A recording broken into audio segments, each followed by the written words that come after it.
Bismillahirrahmanirrahim. Assalamualaikum warahmatullahi wabarakatuh.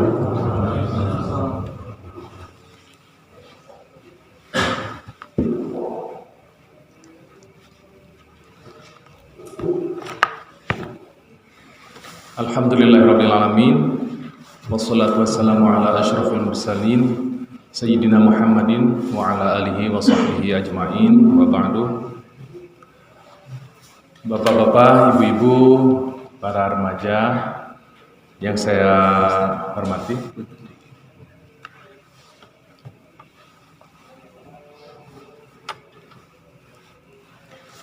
alhamdulillahirabbil alamin, pada pagi hari ini dalam keadaan sehat afiat kita kembali hadir bermuajahah bersilaturahim untuk sebuah acara yang mulia.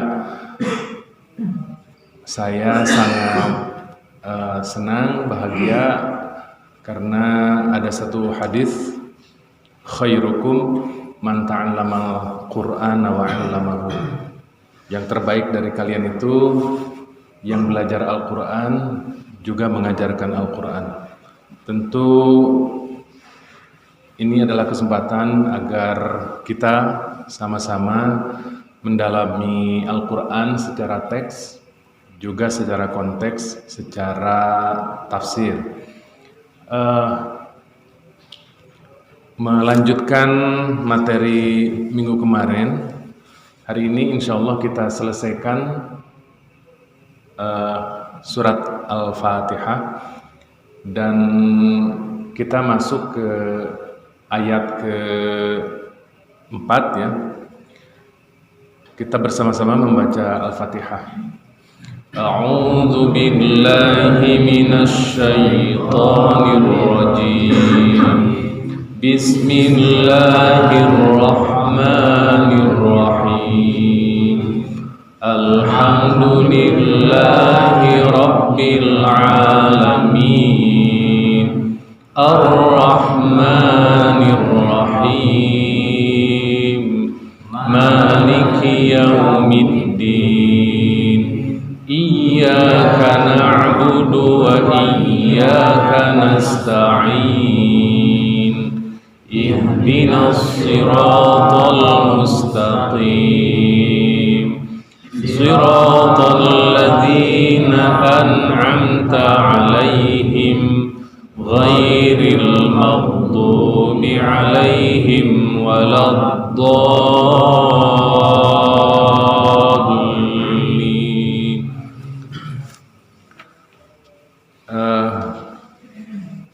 Kita ulangi sedikit ya dari minggu kemarin. Bismillahirrahmanirrahim. Kami memulai membaca Al-Quran, kami memulai sesuatu. Itu Bismillahirrahmanirrahim dengan nama Allah, Ar-Rahman yang Maha Pengasih, Ar-Rahim yang Maha Penyayang. Alhamdulillah, segala puji lillahi, milik Allah.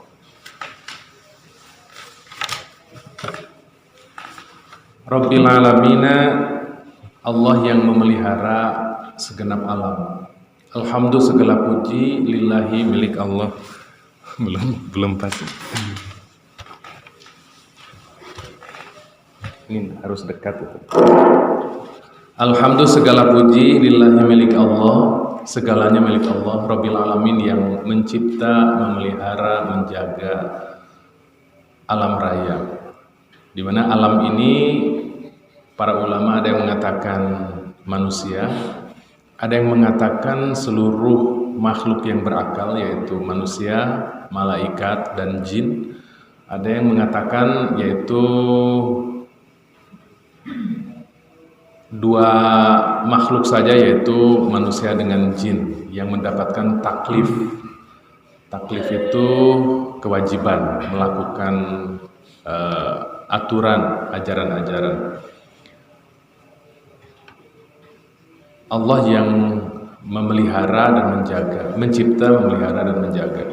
Ar-Rahmanir Rahim, yang Maha Pengasih dan Maha Penyayang. Kata dua ayat Alhamdulillah Bismillahirrahmanirrahim menunjukkan tentang Allah yang Ar-Rahmanir Rahim. Ar-Rahmanir Rahim. Alhamdulillahirabbil alamin menunjukkan tentang Allah Rabbul Alamin, yang di dalamnya ada nilai tarhib. Kalau Alhamdulillahirabbil alamin ada tarhibnya. Tarhib itu membuat kita kagum, bangga, takjub sekaligus takut kepada Allah. Ar-Rahmanir Rahim kemudian memberikan targhib. Targhib itu membuat kita merasa nyaman, merasa suka, merasa cinta, merasa dekat dengan Allah. Jadi ada dua hal yang berlawanan. Kepada Allah itu kita ada roja dan khauf. Roja selalu berharap, khauf selalu takut. Targhib dan tarhib. Tarhib itu membuat kita merasa kagum, bangga, tetapi juga takut akan siksanya. Ar-Rahmanir Rahim itu sebaliknya. Targhib memberikan kita merasa nyaman, berada dalam kasih sayang Allah Subhanahu wa taala. Dan sebaliknya kita kepada Allah juga seperti itu, mencintai Allah. Ar-Rahmanir Rahim, Maliki Yaumiddin. Maliki Yaumiddin. Di beberapa tempat dibacanya Maliki Yaumiddin. Keduanya sama-sama memiliki hadis-hadis yang mutawatir, hadis-hadis yang sangat kuat. Boleh membaca Maliki Yaumiddin, boleh membaca Maliki Yaumiddin. Tapi di kita dan terutama di Al-Quran yang kita baca, memang dibacanya atau ditulisnya Maliki Yaumiddin. Kalau ada yang membaca Maliki Yaumiddin juga tidak disalahkan. Beda memang. Maliki itu yang kita baca setiap hari itu, Maliki artinya yang memiliki. Malaka yamliku milkan, dari kata-kata milk. Milk itu artinya memiliki atau kepemilikan. Kalau Maliki Yaumiddin artinya raja atau yang menguasai hari pembalasan. Sama-sama memiliki nilai di mana Allah yang memiliki kita, Allah yang menguasai kita, Allah yang muhaimin. Juga Allah juga sebagai Maliki Yaumiddin, sebagai Malik, sebagai Raja di hari kiamat. Banyak ayat-ayat Al-Quran yang menunjukkan bahwa Yaumiddin itu, hari pembalasan itu, hari kiamat itu, Allah lah yang maliknya, Allah penguasanya. Dari kata-kata malaka yamliku mulkan, bukan milkan tetapi mulkan, artinya kerajaan. Indahnya bahasa Arab itu kata mim, lam, kaf kalau disatukan itu bisa dibaca macam-macam. Ada dibaca malaka artinya memiliki. Ada bisa dibaca malakun artinya malaikat. Ada bisa dibaca malikun artinya raja. Milkun artinya kepemilikan. Mulkun artinya kerajaan. Jadi kita memang kalau belajar bahasa Arab itu umumnya gundul ya. Jadi ini dibacanya gimana? Seperti kata banyak kata yang kalau dibaca ini bagaimana, ini bagaimana. Maliki Yaumiddin yang memiliki dan menguasai hari kiamat, hari pembalasan. Maliki Yaumiddin. Kalau Maliki Yaumiddin raja, dalam Al-Qur'an limanil mulkul yaum, ada beberapa ayat yang menunjukkan tentang di hari kiamat itu adalah kekuasaan kerajaan. Siapa raja hari ini? Siapa yang berkuasa hari ini? Limanil mulkul yaum, lillahil wahidil qahhar. Allah sendiri yang menjawab bahwa hari pembalasan itu Allah yang memiliki, Allah yang menguasainya. Ini juga tarhib ya, membuat kita takut kepada Allah, terutama dalam kaitannya dengan hari pembalasan, hari perhitungan. Kemarin disampaikan bahwa kata Maliki Yaumiddin, kata yaum dalam Al-Quran itu jumlahnya 365. Sama dengan ketika setiap tahun kita melewati 365 hari. Maha suci Allah yang telah yang mencantumkan kata yaum artinya hari itu 365 kali. Maliki Yaumiddin. Ad-din itu kita sering mengartikan agama. Ad-din itu dal, ya, nun dalam bahasa Arab itu memiliki pemahaman tentang dua pihak. Yang pertama pihak yang ada di atas, yang kedua pihak yang ada di bawah. Ad-din artinya agama. Kalau diartikan penguasa hari agama mungkin kurang pas ya.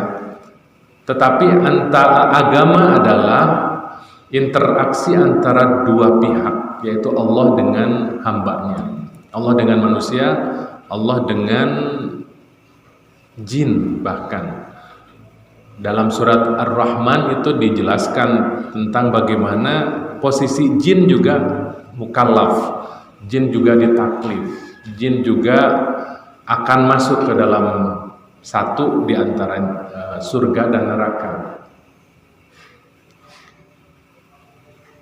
Nah, Malik Yaumiddin, Allah yang menguasai hari pembalasan. Ini juga tarhib, membuat kita takut. Siapa yang tidak takut kepada neraka? Siapa yang tidak takut dengan hari kiamat? Kita tidak tahu posisi kita di hari kiamat itu dalam posisi apa.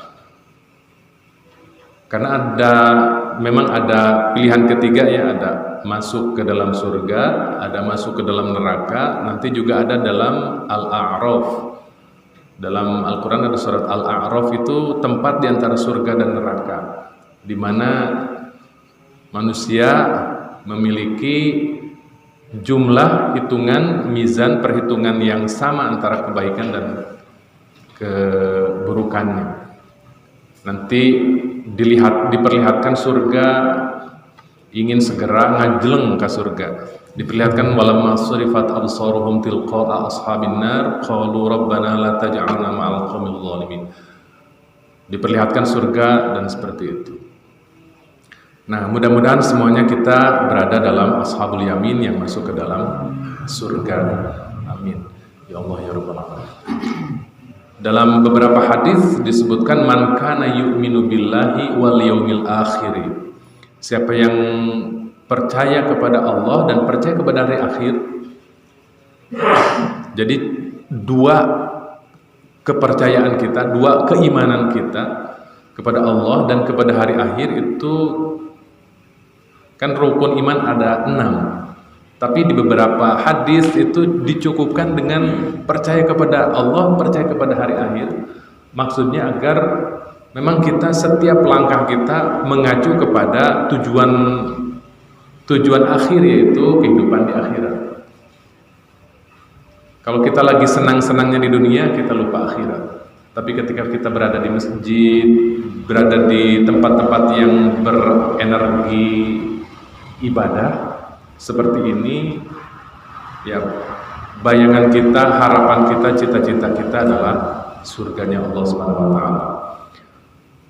Maliki Yaumiddin, Allah yang menguasai hari pembalasan.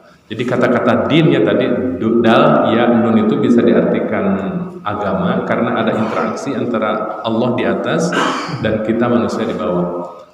Dain, bahasa Arab itu dain artinya utang. Ada orang yang di bawah yang meminta utang, yang berutang, ada yang mengutangkan. Bahasa Arabnya utang itu dain. Orang yang berutang itu biasanya memiliki posisi kekuasaan yang lebih dari orang yang berutang. Din juga artinya pembalasan atau perhitungan. Sebab di hari kiamat nanti semua manusia dihitung. Kalau mengacu kepada ayat-ayat Al-Quran, ada yang mengatakan, Allah berfirman, Wallahu sari'ul hisab, innallaha sari'ul hisab. Allah maha cepat menghisab orang, itu maha cepat, sangat cepat. Innama amruhu idza arada syai'an ay yaqula lahu kun fayakun atau kun fayakun. Cukup dengan kata kun beres. Ada ayat yang lain apa? Illa kalamhim bil basar. Wa ma amruhu illa kalamhim bil basar. Urusan bagi Allah itu seperti kita mengedipkan mata, cepat sekali. Tapi di dalam hadis-hadis diterangkan tentang bagaimana lamanya memperhitungkan amal di hari kiamat. Dan ini menguntungkan bagi orang-orang yang miskin. Pada posisi itu kita inginnya miskin. Kita tidak dihitung secara lama, bahkan sampai beratus-ratus tahun dihitungnya karena banyaknya. Di posisi itu siapa yang tidak takut amal kita dihitung? Dalam posisi itu orang-orang berkata nanti di hari kiamat, ma lihadzal kitabi la yughadiru saghiratan wala kabiratan illa ahsaha wa wajadu ma 'amilu hadira wala yazlimu rabbuka ahada. Pada saat itu semua orang, loh kok ini dalam buku catatan saya itu ketika diperhitungkan tidak ada yang lewat, semua ada. Saya ingat saya pernah melakukan ini. Semua tidak terlewat apa yang pernah terjadi di dunia itu. Kita menyaksikannya nanti di hari kiamat, di hari perhitungan. Jadi di hari itu diperhitungkan. Ada yang mudah karena kita mungkin dari mana kita bisa korupsi. Karena nanti korupsi juga berat nanti di mizannya, ditimbangnya. Dalam Al-Qur'an, wa may yaglul ya'ti bima ghalla yaumal qiyamah. Siapa yang korupsi nanti dibawa itu, yang dikorupsikannya itu dibawa nanti di hari kiamat. Korupsi sawah digotong itu sawahnya, korupsi mobilnya dibawa. Dalam ayat yang lain juga disebutkan itu, bahwa benar-benar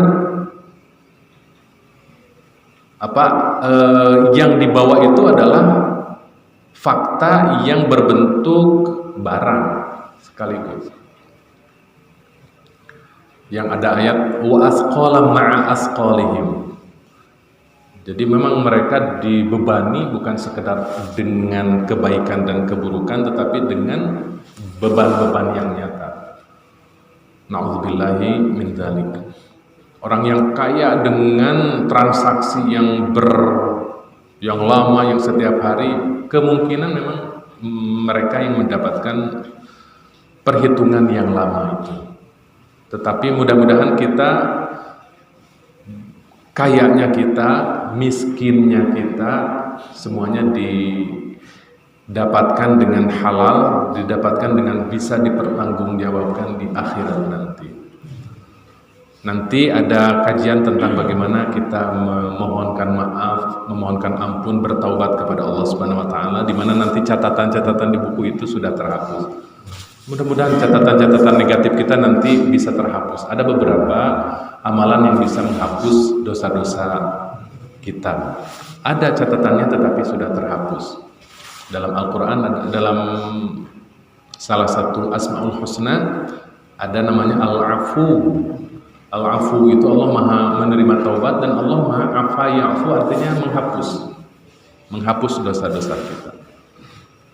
Maliki Yaumiddin, Allah yang menguasai hari pembalasan. Jadi Allah Ar-Rahman, Allah Ar-Rahman, Allah Ar-Rahim, Allah Rabbul Alamin. Pada titik itu kemudian ditambah lagi dengan Maliki Yaumiddin, Allah Maliki Yaumiddin. Itu ada beberapa kategori ya dalam beberapa ayat. Pertama itu Alhamdulillahirabbil alamin Ar-Rahmanir Rahim Maliki Yaumiddin Iyyaka na'budu wa iyyaka nasta'in, itu mengantarkan kepada ayat kelima Iyyaka na'budu wa iyyaka nasta'in. Kenapa kita beribadah? Kenapa kita meminta pertolongan kepada Allah? Karena kita tahu bahwa Allah itu Ar-Rahman, yang tidak pilih kasih di dunia ini. Karena kita tahu Allah itu Ar-Rahim, Allah yang mencipta khusus kenikmatan untuk umat Islam di hari kiamat nanti, di hari akhirat nanti. Kenapa kita beribadah? Kenapa kita memohon pertolongan kepada Allah? Karena kita tahu bahwa Allah Ar-Rahman, bahwa Allah itu Rabbil Alamin. Allah itu yang menguasai alam raya ketika kita masih hidup di dunia ini, dan nanti di hari yang lainnya. Kenapa kita beribadah dan memohon perlindungan, pertolongan kepada Allah? Karena Allah Maliki Yaumiddin. Segala macam perasaan kita, harapan kita kepada Allah, segala perasaan kita takut kepada Allah itu membuat kita harus tunduk kepada Allah dan beribadah kepada Allah dan juga memohon kepada Allah. Iyyaka, hanya kepada Engkau ya Allah, na'budu, kami beribadah. Wa iyyaka, dan hanya, ada hanyanya ya, wa iyyaka, dan hanya kepadamu ya Allah, nasta'in, kami memohon pertolongan. Ayat iyyaka na'budu wa iyyaka nasta'in itu sangat indah. Di samping juga isinya juga pesannya sangat kuat. Pesannya dulu ya, pesannya itu bahwa kita memang beribadah kepada Allah, harus melakukan ibadah kepada Allah, sehingga kita tidak ragu dan tidak malu untuk memohon pertolongan kepada Allah. Iyyaka na'budu, ibadah dulu. Wa iyyaka nasta'in, baru kemudian boleh meminta tolong. Kita banyak meminta tetapi ibadah kurang. Kalau kita ibadahnya kuat, ibadahnya lekat, ibadahnya maksimal, maka tidak ragu dan tidak malu untuk memohon pertolongan kepada Allah. Sering kita dalam posisi dosa, mungkin saya sering merasa jauh dari Allah. Ketika butuh kepadanya, malu karena persembahan ibadah ritual ya, tahajud, duha, dan ibadah-ibadah wajib, juga ibadah sosial kepada manusia juga tidak baik. Lalu ketika mohon pertolongan dan kepada Allah itu merasa tidak pantas.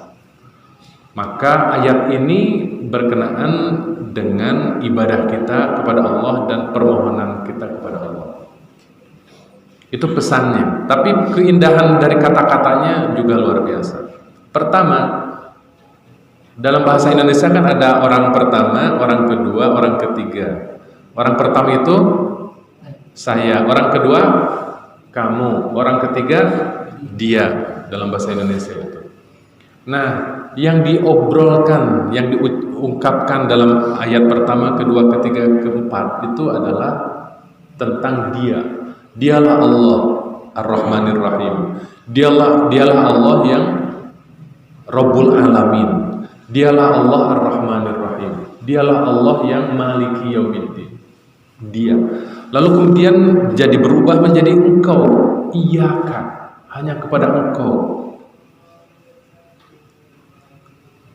Kenapa tidak iyyahu na'budu wa iyyahu nasta'in? Hanya kepada Dia. Karena Dia yang Rabbul Alamin, karena Dia yang Maliki Yaumiddin. Ujug-ujug mengkol hanya kepadamu. Dari dia menjadi kamu. Yang dalam bahasa Arab, dalam ilmu sastra Arab itu, balaghah itu namanya iltifat. Iltifat itu mengalihkan domir. Domir itu kata petunjuk kepada orang pertama, kedua, ketiga. Ujug-ujug mengkol. Dari dia menjadi engkau. Karena begini, dia itu kan cukup jauh ya, beda dengan engkau ada di hadapan. Jadi setelah kita membaca Bismillahirrahmanirrahim, Alhamdulillahirabbil alamin, kita merasakan begitu dekat Allah yang Ar-Rahmanir Rahim. Kita begitu merasa dekat dengan Rabbul Alamin. Kita merasa dekat dengan Ar-Rahmanir Rahim. Kita begitu dekat dengan Malik Yaumiddin. Karena sudah merasa dekat dengan Allah yang berada di hadapan kita, maka kita kemudian memanggilnya dengan Iyyaka. Hanya kepada Engkau, bukan hanya kepadanya. Hanya kepada Engkau yang berada di hadapanku, tepat di hadapanku. Iyyaka na'budu wa iyyaka nasta'in. Keindahannya adalah iltifat. Iltifat itu pengalihan. Pengalihan dari orang ketiga menjadi orang kedua. Iyyaka na'budu wa iyyaka nasta'in. Keindahan yang lain adalah kata iyyaka na'budu wa iyyaka nasta'in itu adalah mestinya, baiknya, biasanya itu adalah na'buduhu wa nasta'inuhu. Na'buduka wa nasta'inuka. Kami beribadah kepadamu ya Allah. Kami meminta pertolongan kepadamu ya Allah. Itu ternyata di balik domirnya itu menjadi iyyaka, hanya kepadamu ibadah kami. Hanya untukmu, hanya kepadamu permohonan bantuan, permohonan pertolongan dari kami.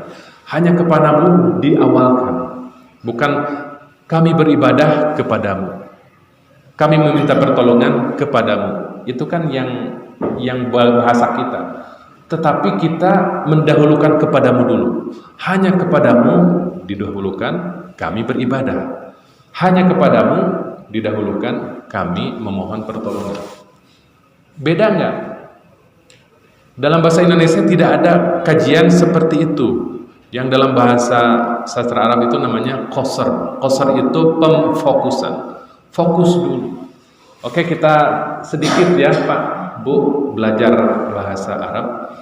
Alhamdulillahirabbil alamin itu juga qasr. Alhamdulillahirabbil alamin juga itu kajiannya begini. Coba dalam takbir kita Allahu Akbar walillahil hamdu. Walillahil hamdu. Nah, alhamdulillah, alhamdulillah segala puji lillah milik Allah. Mana yang difokuskan? Segala pujinya, segala macam puji milik Allah. Beda dengan walillahil hamdu. Lillahi didahulukan, alhamdu diakhirkan. Mana yang difokuskan? Lillahinya. Milik Allah lah itu menjadi fokusnya. Alhamdu segala puji. Beda dengan segala puji milik Allah. Mana yang difokuskannya? Di segala pujinya. Itu namanya qasr. Iyyaka na'budu juga qasr. Iyyaka na'budu juga menjadi qasr. Maaf, itu juga qasr. Artinya kepadamu, hanya kepadamu ya Allah. Itu fokusnya. Na'budu kami beribadah. Hanya kepadamu ya Allah, itu fokusnya. Nasta'in kami meminta pertolongan.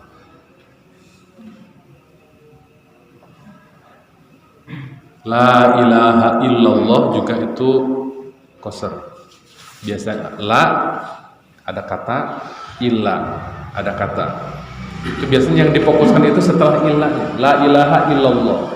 Allah, tidak ada Tuhan selain Allah. Allah ya. La haula wala quwata illa billah. Ada di dalam Al-Qur'an walillahil hamdu jami'an. Lillahil hamdu, milik Allah. Jadi Al-Qur'an itu indah. Sangat indah dan sumber keindahan isi dan bahasanya. Jadi lillahil hamdu dengan alhamdulillah itu beda. Iyyaka na'budu dengan na'buduka. Kami menyembah hanya kepadamu, berbeda. Iyyaka na'budu wa iyyaka nasta'in. Di sini juga dibahas ya. Bapak Ibu, saya mohon maaf mengcall dulu sebentar. Di flyer ya atau baliho bergambar itu tafsir Ibnu Katsir, dan semalaman saya membaca tafsir Ibnu Katsir ini. Kalau Bapak Ibu mau beli, nggak tahu masih ada atau tidak ya. Ada terjemahannya. Kalau ini tafsir Ibnu Katsir 4 jilid ya. Ini berbahasa Arab. Kalau terjemahannya 30 jilid. Jadi per juz ya. Per juz itu 1 juz 1 jilid, 1 juz 1 jilid. Kalau nggak salah di toko Kairo masih ada atau tidak. Entah mungkin di online ya ada. Tafsir Ibnu Katsir jilid 1 atau tafsir Ibnu Katsir jilid 30. Nanti mau ke 30 dulu atau langsung ke Al-Baqarah? Ke 30 dulu ya. Nah, nanti bisa membeli kalau ada ya di juz 30 saja. Juz 30 saja dan sangat cukup murah. Cukup murah, ini tukang buku tahu yang murah yang mahal seperti apa. Itu. Bentar ya. Tafsir Ibnu Katsir ini adalah tafsir dengan metode namanya tafsir bil ma'tsur atau tafsir bil riwayah. Jadi ada metode tafsir itu tafsir tahlili, tafsir yang menganalisa, seperti di Indonesia ada tafsir Al-Misbah, itu tafsir analisa, tafsir tahlili. Jadi satu ayat dipelajari dengan berbagai pendekatan keilmuan. Ada tafsir bil ma'tsur seperti ini. Tafsir bil ma'tsur itu mentafsirkan ayat Al-Qur'an dengan ayat yang lain. Mentafsirkan ayat Al-Qur'an dengan hadis. Nah, tafsir Ibnu Katsir ini masuk ke dalam tafsir bil riwayah atau tafsir bil ma'tsur sama. Ada tafsir maudhu'i, tafsir per tema, ada tafsir tahlili, ada tafsir yang lain. Nah, ini tafsir bil ma'tsur. Tafsir mentafsirkan ayat Al-Qur'an dengan ayat Al-Qur'an yang lain, tafsir ayat Al-Qur'an dengan hadis. Ma'tsur. Kita sering dengan ma'tsurat. Ma'tsurat itu doa-doa yang ada dalam Al-Qur'an dan dalam hadis. Kalau kita mendengar ma'tsur seperti itu yang diambil dari Al-Qur'an dan hadis. Iyyaka na'budu wa iyyaka nasta'in. Hanya kepada Engkau ya Allah. Saya biasanya on itu di pertemuan keempat, kelima, keenam itu nggak kagok lagi. Pertemuan ke satu, kedua biasanya masih kagok.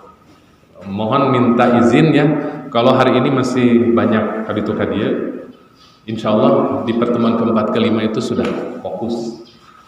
Belum kenal, ini baru 2 kali bertemu ya, belum kenal. Biasanya harus ada proses dulu. Iyyaka na'budu wa iyyaka nasta'in. Jadi mudah-mudahan sejak malam ini, sejak hari ini, sejak pagi ini bacaan Al-Fatihah kita lebih dihayati. Banyak ulama yang menangis ketika membaca Al-Fatihah. Asy-Syuraim, Abdurrahman Asy-Syuraim itu ketika mengimami sholat di Masjidil Haram itu sampai gak beranjak gitu. Iyyaka na'budu wa iyyaka nasta'in itu nangis ya, ulangi lagi, nangis lagi, semua jamaah nangis. Ada dalam YouTube itu. Karena memang menghayati surat Al-Fatihah, surat yang paling sering kita baca, paling akrab dengan kita, bukan hanya dalam sholat dan membaca Al-Quran, tetapi juga dalam berbagai praktik keseharian kita selalu membaca Al-Quran, membaca Al-Fatihah. Mudah-mudahan lebih dihayati. Alhamdulillahirrabbilalamin, segala puji milik Allah. Ar-Rahmanir Rahim, Allah yang Maha Pengasih, yang tidak pilih kasih di dunia ini. Koruptor pun dikasih, orang-orang kafir pun dikasih, bahkan dikasih lebih. Tetapi Allah Ar-Rahim, Allah yang Maha mengkhususkan rahmatnya itu nanti di hari kiamat. Dan khusus untuk orang-orang yang dekat dengan Allah. Tapi juga Allah Maliki Yaumiddin, Allah yang merajai menguasai hari pembalasan. Maka iyyaka na'budu wa iyyaka nasta'in. Hanya kepadamu kami beribadah, menyembah, wa iyyaka nasta'in, dan hanya kepadamu kami meminta pertolongan.